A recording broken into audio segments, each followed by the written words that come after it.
শপথ তোমার নয়। ইংরেজ গরিব মানুষকে পায়ের নিচে রাখতো, আমরা বড় লোকদের মাথায় করে রেখেছি।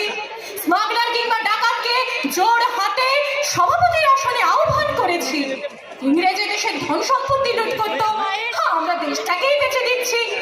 ইংরেজ দিয়েছে চাবুক লাঠি গুলি, আমরা দিয়েছি মস্তান মাফিয়া নেতা। ইংরেজ দিয়েছে কালাপানি সেলুলার জেল, আমরা দিয়েছি আইন সভায় আয়রাম গয়রামের খেল। ৭৬ বছর আগে পরাধীন এই দেশ ছেড়ে তুমি চলে গিয়েছিলে স্বাধীন এক স্বদেশে ফিরে আসার স্বপ্ন নিয়ে। তুমি ফিরে আসোনি, তুমি ফিরে আসোনি। স্বাধীনতা এসেছে, তার কাঁধের ঝুলি